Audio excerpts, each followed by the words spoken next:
American Horror Story: The Kidnapping of Barney and Betty Hill. On a cold September evening in 1961, Barney and Betty Hill returned home to Portsmouth, New Hampshire, after a vacation in the tunnel. The night was clear, and the stars were shining especially bright.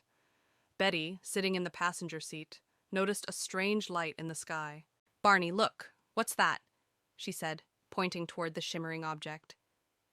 Barney looked out the window and saw the light moving across the sky at an incredible speed, then stop abruptly and hang in the air. "Could it be an airplane?" he suggested, but something about the object's movements made him uneasy. They decided to pull over to the side of the road to get a better look at the phenomenon. Barney got binoculars out of the trunk and Betty grabbed a star map.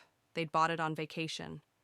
A light began to appear, and its outline became more and more distinct. It was a disc that was spinning, changing the lights around the edges. "That's not an airplane," muttered Barney, feeling cold sweat running down his back. Suddenly, the object abruptly changed trajectory and began to descend, heading straight for them. "Get in the car, Betty, let's go!" Barney shouted. But no sooner had they moved than a memorable beam of light blinded them. Time seemed to stand still. They lost consciousness.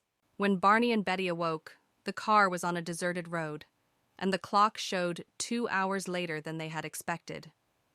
They both felt a strange, radiating sensation, and inexplicable marks appeared on their bodies. Barney's shoes had scratches on them, as if he'd been walking in rocky terrain. Betty's dress was torn.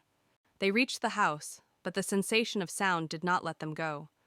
Betty began having nightmares about strange creatures with black eyes that stood around her in a brightly lit room. Barney, being a skeptic, brushed off her words, but soon he began to recall fragments of strange events. A creature that spoke to them without words, a huge metal hall where his body was huge strange machines. A few weeks later, they went to a hypnotherapist to understand what had happened that night.